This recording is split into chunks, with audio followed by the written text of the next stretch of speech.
अपना एक पूरा इतिहास इस प्रदेश में रहा है, बस्तर में खासकर। ये बात आपकी बिल्कुल ठीक है कि जो परिस्थिति थी और जो टोपोग्राफी, जो इस स्थान का भूगोल है, वो ये तय करता है कि आप बहुत जल्दी हमलावरों पर और हथियारों तक पहुंच जाएं, ऐसा संभव नहीं था। जब 2010 में ये घटना हुई थी, मैं और महेंद्र कर्मा और कुछ और लोग दंतेवाड़ा में थे और हमें जब पता चला तो हम लोग वहाँ पहुँचे।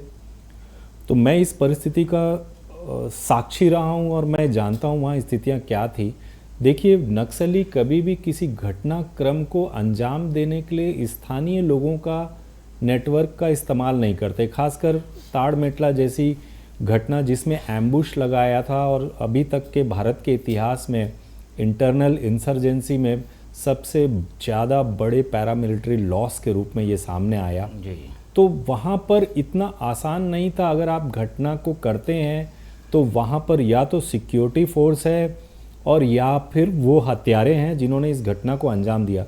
बाकी तो कोई विटनेस नहीं है। तो आप विटनेस कहाँ से ले आएंगे ऐसी घटनाओं में? आप इस परिस्थिति पर विचार करिए। कानून के दायरे में या कानून के प्रकाश में ये कहा गया है कि आपको चश्मदीप चाहिए। वहाँ चश्मदीप कौन बनेगा?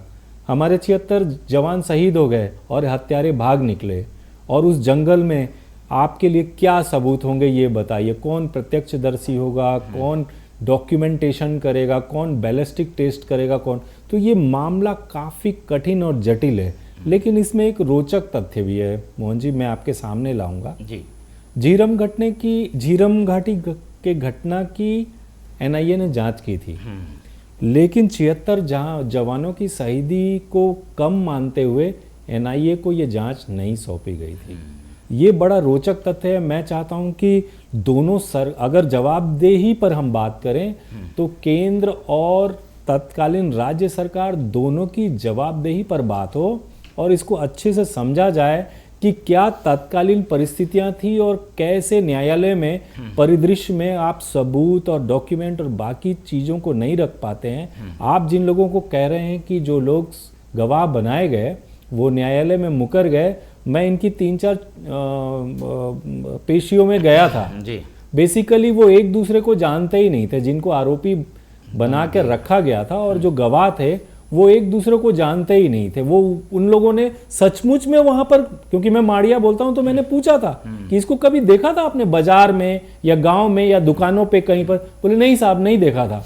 तो वो परिस्थितियां बड़ी कठिन है, बहुत जटिल है। इतना आसान नहीं है कि जांच करके आप दूध का दूध और पानी का पानी ले आए। झीरम घाटी की घटना आज तक अनुत्तरित है, कोई बड़ी जांच नहीं हो पाई। एक सरकार आई और चली गई। तो इसको बड़ा जटिल मानते हुए आपको कई परिदृश्य इसमें देखने होंगे। ठीक है, अब आगे क्या हो सकता है इस पूरे मामले में, क्योंकि कोर्ट भी दुखा दिशा बता रहा है और कांग्रेस भी इसमें दुख जता रही है। ऐसे परिस्थिति में काफ़ी साल होने के बाद भी न्याय की उम्मीद कितनी जगती है मिथिलेश जी इसमें? देखिए, इस बात को तो ये चीज़ें तय कर चुकी हैं कि जो चार्जशीट है जांच एजेंसी ने या सरकार ने जो चार्जशीट इस मामले में दी है वो अपने आप में अपरिपक्व है, मैच्योर नहीं है, और वो अपराधियों के प्रति एक तरीके से कोरोबोरेशन या एक श्रृंखला नहीं बनाती है, जो कि कोर्ट ने मेंशन किया है कि किसी भी चीज़ में एक आपस में तालमेल नहीं है, कहानी पूरी होती नहीं है।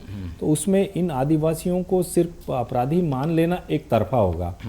पर क्योंकि मामला बहुत संवेदनशील है और राष्ट्रीय सुरक्षा से जुड़ा हुआ मामला है, तो मुझे ऐसा लगता है कि ऊपर के न्यायालय ने जरूर इसलिए कुछ रखा होगा और बड़ी गंभीर और गहन इस पर विमर्श होगा सर्वोच्च न्यायालय में, मुझे ऐसा लगता है, और हम न्याय पाएंगे। पर इस बारे में बहुत अच्छे वकीलों को किया जाना चाहिए जो वहाँ की स्थितियों को समझते हो, वो परिस्थितियों को जानते हो और इन दस्तावेजों के साथ तालमेल के उस घटना को समझते हुए सर्वोच्च न्यायालय में ये मामला जाएगा। मुझे उम्मीद है वहाँ से नहीं, केस में अभी भी जान है क्या? अब दो अदालतों में ये केस गिर चुका है, ऐसे में सुप्रीम कोर्ट में कहाँ पे इसमें लगता है संभावना है? आप 2 अदालतों में निर्दोष हो जाने का अर्थ सर्वोच्च न्यायालय में भी निर्दोष हो जाना ऐसा नहीं है। ये सेटल्ड लॉ नहीं है।